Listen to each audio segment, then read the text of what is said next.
Good morning students. आज हम पढ़ेंगे अध्याय 2 अम्ल क्षारक के लवण। इसका मैंने आपको भाग एक वीडियो जो है वो पहले बता चुका हूँ। मैं आपको भाग एक के बारे में अम्ल क्षारक हम लवण में, ठीक है, हमने भाग एक पढ़ लिया है इसका। अब हम बात करते हैं आज भाग 2 जो हम पढ़ेंगे इस अध्याय का, ठीक है। भाग 2 में मैं आपको कुछ और भी, हमने इसके पहले क्या पढ़ा था, कुछ रासायनिक गुणधर्म देखे थे, ठीक है। फिर हमने देखा था अम्ल क्षारक क्या है, ठीक है, कैसे इनको सूचक के द्वारा हम जांच कर सकते हैं किसी भी विलयन की कि अम्ल है कि वो क्षार है, ठीक है। अब और कुछ रासायनिक गुणधर्म भी पढ़े थे। अब कुछ रासायनिक गुणधर्म और बच गए हैं, उनको हम आज पढ़ते हैं। उसमें से एक जो हमारा गुणधर्म जो है वो है अम्ल तथा क्षार परस्पर कैसे अभिक्रिया करते हैं, ठीक है। अम्ल क्षार परस्पर कैसे अभिक्रिया करते हैं, यानी आपस में वो कैसे अभिक्रिया करते हैं। तो इसके लिए यदि आप 2 ml NaOH, इसके लिए यदि हम एक्टिविटी करें उसमें क्या क्या लें, 2 ml NaOH। NaOH क्या होता है, ये आपका क्षारक है, ठीक है, क्या है ये क्षारक। इसके लिए हमें टेस्ट ट्यूब में क्या लें, 2 ml NaOH लें और 2 ml हमने यहाँ ले लिया मान लो, ठीक है, 2 ml NaOH। इसके अंदर फिनोप्थेलिन इंडिकेटर डालें। क्या डालें, फिनोप्थेलिन इंडिकेटर यानी सूचक फिनोप्थेलिन, मैंने आपको बताया था संश्लेषित सूचक है जो उसको बनाया गया है। वो यदि हम इसके अंदर डालें तो इसमें कौन सा कलर आ जाता है, गुलाबी, ठीक है। फिर इसके अंदर हम क्या डालें, HCl हाइड्रोक्लोरिक एसिड, बूंद बूंद करके, धीरे धीरे एक एक बूंद करके हम इसके अंदर क्या डालें, हाइड्रोक्लोरिक एसिड HCl। ये एक अम्ल है, एसिड अम्ल है, क्या है ये अम्ल है, एसिड कहते हैं इसको, है ना, अम्ल। इसके अंदर ऑलरेडी क्या क्या बना हुआ था, क्षार। क्षार के अंदर हमने कुछ बूंद डाली, कुछ बूंदे इसकी डाली फिनोप्थेलिन इंडिकेटर।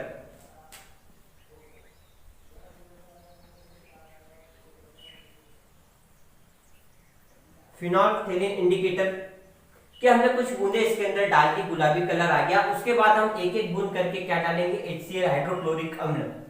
हाइड्रोक्लोरिक अम्ल को इसको डालते हैं हम जब एक एक बूंद करके, तो ये गुलाबी कलर जो होता है वो धीरे धीरे क्या हो जाता है, खत्म। और फिर उसके बाद फिर से हम NaOH ऐड करते हैं इसके अंदर, फिर से NaOH डालते हैं तो फिर से गुलाबी कलर क्या हो जाता है, आ जाता है।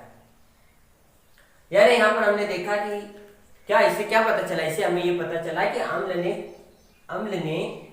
इस अम्ल ने इसके अंदर पाए जाने वाले क्षार की मात्रा को क्या कर दिया, कम कर दिया, उदासीन कर दिया, ठीक है।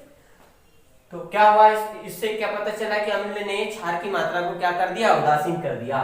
तो यहाँ पर ऐसा ही होता है कि अम्ल और क्षार परस्पर अभिक्रिया करते हैं तो क्या होता है, अम्ल और क्षार परस्पर अभिक्रिया करते हैं तो उदासीनीकरण की अभिक्रिया होती है, यानी अम्ल क्षार के प्रभाव को खत्म कर देता है, ठीक है। आपने कभी कभी देखा होगा कि जब हम अपच की कंडीशन आ जाती है, अपच की कंडीशन मतलब हम जब ज्यादा खा लेते हैं, कुछ अच्छा आइटम बनता है तो हम क्या करते हैं, ज्यादा खा लेते हैं। ज्यादा खाने से हमारे पेट में हमें खट्टी डकारें आती है, ठीक है, खट्टी डकारें आती है, अपच हो जाती है। खट्टी डकारें आ रही मतलब क्या हुआ, आपके जो स्टमक ने, आपके पेट के अंदर स्टमक ने के अंदर जो है हाइड्रोक्लोरिक एसिड, स्टमक में क्या रहता है, जठर रस, उसमें क्या रहता है, हाइड्रोक्लोरिक एसिड, मतलब आपके पेट के अंदर हाइड्रोक्लोरिक एसिड ज्यादा बन गया जिससे आपको खट्टी डकारें आई। फिर उसको हम खट्टी डकार को खत्म करने के लिए क्या करते हैं, एक चुटकी क्या खा लेते हैं हम, जो घर में बेकिंग सोडा होता है ना, वो हम खा लेते हैं। सोडे के अंदर क्या रहता है, बेस, वो अंदर जाता है, क्षार अम्ल की मात्रा को कम कर देता है। या फिर हम क्या लेते हैं, इनो, ठीक है, इनो भी पी लेते हैं, वो भी एक बेस है, वो भी क्या कर देता है, अम्ल की मात्रा को खत्म कर देता है। तो इस प्रकार से अम्ल और क्षार परस्पर क्रिया करते हैं तो उदासीनीकरण की अभिक्रिया होती है, यानी एक दूसरे के प्रभाव को खत्म कर देते हैं, यानी अम्ल क्षार के प्रभाव को खत्म कर देता है, ठीक है, ठीक है। तो यहाँ पर क्या होगा, अम्ल और क्षार परस्पर अभिक्रिया करेंगे तो क्या होगा, अम्ल तथा क्षार आपस में क्रिया करते हैं तो अम्ल तथा क्षार आपस में क्रिया करते हैं तो लवण तथा जल बनता है। लवण तथा जल बनता है। इसे उदासीनीकरण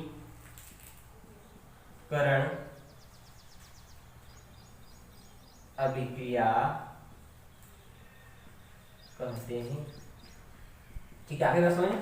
यानी जब अम्ल और क्षार मिलते हैं, अम्ल और क्षार जब मिलते हैं, अम्ल प्लस क्षार क्या बनता है? लवण प्लस जल। ठीक है, यानी अम्ल क्षार जब मिलते हैं तो क्या बनता है? लवण और जल बनता है। इस अभिक्रिया को क्या बोलते हैं? उदासीनीकरण अभिक्रिया। तो आपको कई बार पूछा जाता है कि उदासीनीकरण अभिक्रिया क्या है? ठीक है, क्या पूछा जाता है? उदासीनीकरण अभिक्रिया क्या है? तो आप क्या बताओगे? अम्ल और क्षार परस्पर अभिक्रिया करके लवण और जल बनाते हैं, इसे हम उदासीनीकरण अभिक्रिया कहते हैं। ठीक है, तो एग्जांपल देख लेते हैं। अम्ल एक ले लेते हैं, अम्ल लेते हैं, मान लो HCl हमने ले लिया। ठीक है, क्षार हम लेते हैं NaOH ले लिया हमने, सोडियम हाइड्रोक्साइड। ठीक है, हाइड्रोक्लोरिक अम्ल HCl जिसको कहा जाता है, ये अम्ल है, ये क्षार है। दोनों के वेग क्या हुई? क्या बना?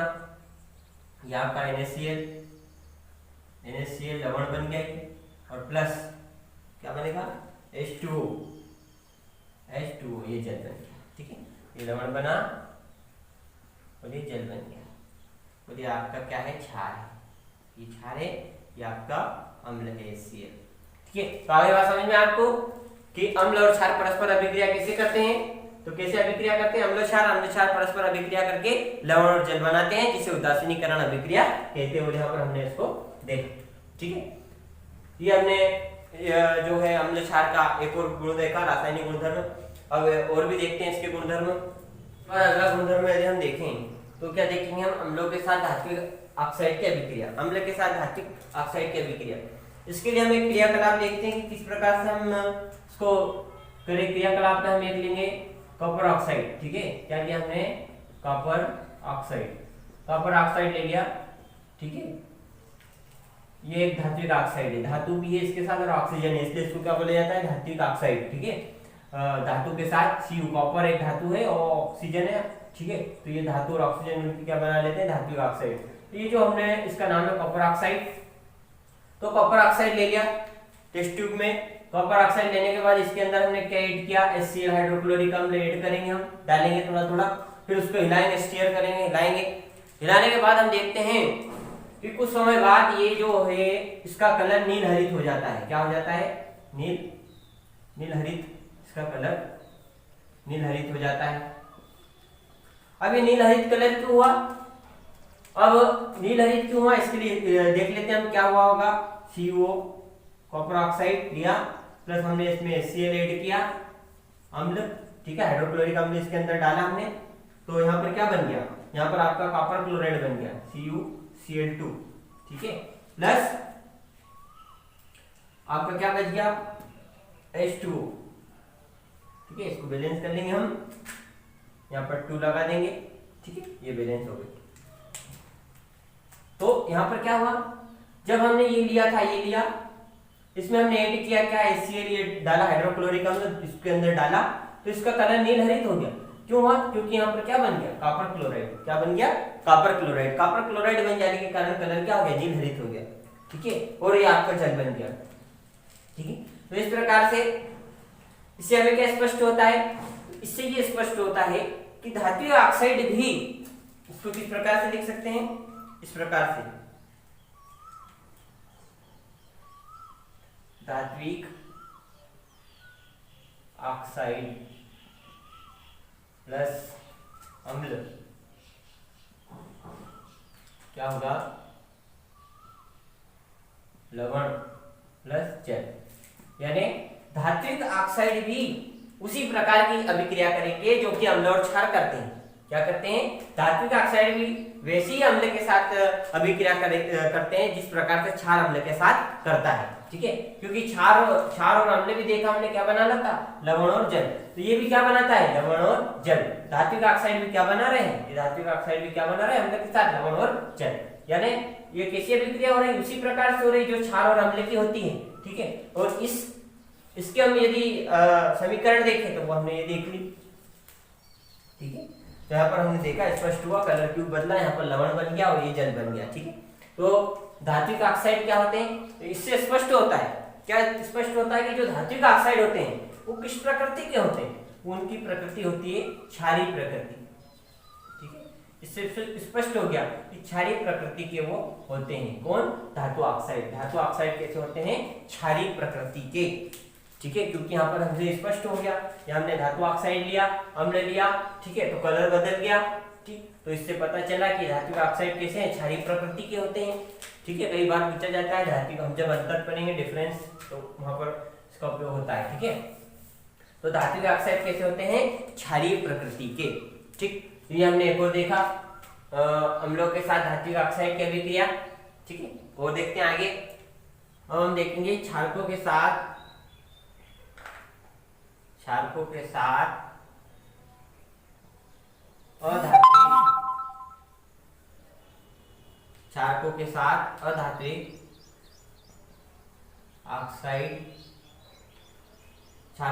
अधात्विक ऑक्साइड की अभिक्रिया। ठीक है, हमने पहले देखा अम्लों के साथ धात्विक ऑक्साइड की अभिक्रिया, अब हम क्या देखेंगे, क्षारकों के साथ अधात्विक ऑक्साइड की अभिक्रिया। इसके लिए हम एक देखते हैं अभिक्रिया कौन सी, कैल्शियम हाइड्रोक्साइड, चूने का पानी, जो कि एक क्षार है। क्या है ये, क्षार है। उसके बाद एक हम अधात्विक ऑक्साइड लेंगे, जैसे कार्बन डाइऑक्साइड एक अधातु है। ठीक है, ये एक कार्बन अधातु है, इसके साथ ऑक्सीजन है, तो क्या हुआ, ये अधात्विक ऑक्साइड हुआ ये। ठीक है, इसकी अभिक्रिया हम देखेंगे। ये जो ये आपका क्या हुआ, अधात्विक ऑक्साइड, क्या है आपका, कार्बन डाइऑक्साइड है ये। ठीक है, अब ये क्रिया करेंगे तो क्या बनेगा, देखते हैं हम क्या बनेगा। ये बनेगा आपका CaCO3 कैल्शियम कार्बोनेट प्लस आपका H2O। ठीक है, CaCO3 CaCO3 H2O। ठीक, तो यहाँ पर आपका क्या बन गया, ये लवण और ये जल। ठीक है, तो एक चीज हमें स्पष्ट हुई कि यहाँ हम देख रहे हैं कि जो क्षार है और वो अधात्विक ऑक्साइड के साथ मिले हैं, अधात्विक ऑक्साइड कार्बन डाइऑक्साइड के साथ मिला, ये क्षार है कैल्शियम हाइड्रोक्साइड, ये अधात्विक ऑक्साइड के साथ मिला तो क्या बना लिया, लवण और जल। यानी हमने देखा कि ये तो वैसी अभिक्रिया हुई जो कि अम्ल और क्षार के साथ होती है। पहले जब हमने देखी थी, क्या देखी थी, अम्ल क्षार की परस्पर अभिक्रिया देखी थी, उसमें भी क्या बनता था, लवण और जल। तो यहाँ पर भी क्या बना, यहाँ पर भी लवण और जल बना। यानी इससे स्पष्ट होता है कि जो अधात्विक ऑक्साइड है ये तो एक क्षार है और ये क्या हुआ, एक अम्ल की तरह व्यवहार कर रहा है, क्योंकि क्षार और अम्ल मिलकर क्या बना रहे हैं, लवण जल। तो ये जो है एक अधात्विक ऑक्साइड, वो अम्ल की तरह व्यवहार कर रहा है। यानी हम कह सकते हैं कि अधात्विक ऑक्साइड किस प्रकृति के होते हैं, ये क्षारीय प्रकृति के होते हैं। कितनी सॉरी, ये कैसे प्रकृति के होते हैं, अम्लीय। ठीक है, तो अधात्विक ऑक्साइड अम्लीय प्रकृति के होते हैं और धात्विक ऑक्साइड क्षारीय प्रकृति के होते हैं। ठीक है, तो यहाँ पर हमने देखा कि अम्लों के साथ धात्विक ऑक्साइड की अभिक्रिया देख ली, क्षारकों के साथ अधात्विक ऑक्साइड की अभिक्रिया देखी। ठीक है, उन दोनों अभिक्रियाओं से स्पष्ट हुआ कि धात्विक ऑक्साइड क्षारीय प्रकृति के होते हैं और अधात्विक ऑक्साइड अम्लीय प्रकृति के होते हैं। ठीक है,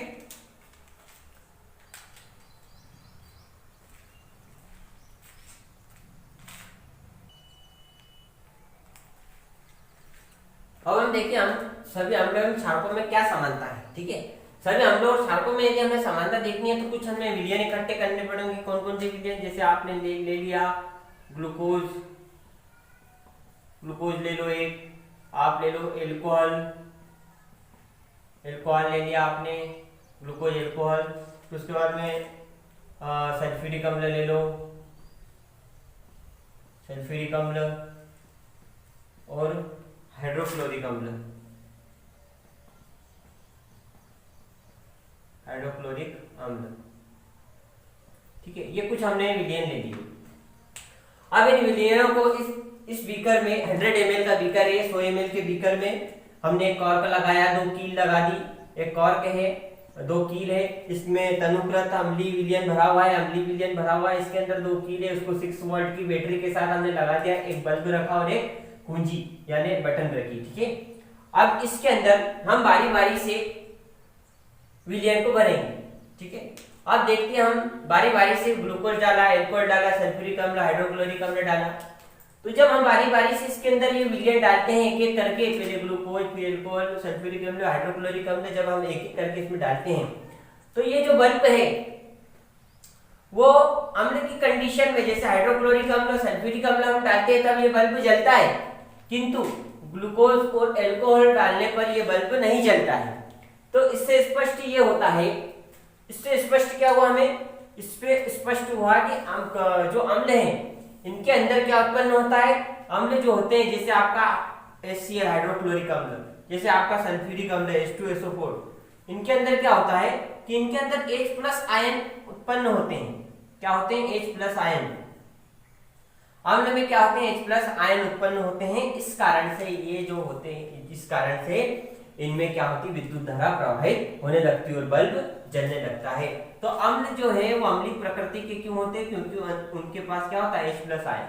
और माइनस आयन क्यों होते हैं? जैसे HCl में देखें हम तो माइनस आयन क्या है, क्लोरीन में माइनस आयन, इसमें देखें तो SO4 माइनस, तो ये माइनस आयन भी प्लस आयन भी। ठीक है, इस कारण ये क्या होते हैं कि ये जो विद्युत धारा का चालन करते हैं। बाकी जो आपका ग्लूकोज, एल्कोहल है, ये इसके अंदर भी हाइड्रोजन है, पर ये क्या करते हैं, ये अम्ल का चालन नहीं करते। यदि ग्लूकोज का सूत्र देखो तो आप C6H12O6 होता है, H है इसके पास, बट H है जरूर, लेकिन इसके पास आयन नहीं, ये आयन प्रोड्यूस नहीं करता है ना, H+ आयन नहीं है, ये आयन नहीं है, H हाइड्रोजन है पर हाइड्रोजन आयन नहीं।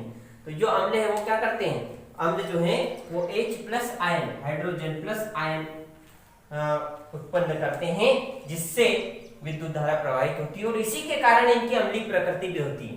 ठीक है, किसके कारण? हाइड्रोजन प्लस आयन के कारण ही अम्ल अम्लीय प्रकृति को प्रदर्शित करते हैं। इस H+ आयन के कारण ही अम्ल अम्लीय प्रकृति को प्रदर्शित करते हैं। तो यहाँ हमने बहुत सारे गुणधर्म देखे। ठीक है, हमने आज जो है क्या क्या देखा, हमने देखा पहले अम्ल और क्षार की अभिक्रियाएं देखी परस्पर, उसके बाद में हमने धात्विक ऑक्साइड के अम्ल के साथ अधात्विक ऑक्साइड की क्षार के साथ देखी। ठीक है, उसके बाद में हमने क्या देखा, अभी देखा है सभी अम्लों और क्षारकों में क्या समानता है। तो इस प्रकार से हमने अम्ल और क्षारक में समानता देखी। ठीक है, कि अम्ल के व्यवहार क्यों करते हैं, क्योंकि उनके पास H+ आयन होता है जो कि उसके अम्लीय प्रकृति को प्रदर्शित करता है। H+ आयन के कारण ही वो अपनी अम्लीय जो प्रकृति है उसको प्रदर्शित करते हैं। अम्ल कब कहलाएंगे? जब उनके पास H+ आयन होगा। ठीक है, इस प्रयोग के द्वारा भी हमने देखा, इस क्रियाकलाप के द्वारा भी हमने देखा। ठीक है, आज हमारा भाग 3 में इतना ही। बाकी जो आपका बचा हुआ है वो हम किसमें देखेंगे, भाग आगे जो आपका भाग बनेगा, भाग जो है आपका 1 हुआ, 2 हुआ, तीसरा भाग में हम इस अध्याय 2 को पढ़ेंगे, कंप्लीट करेंगे उसको। ठीक, धन्यवाद, थैंक यू।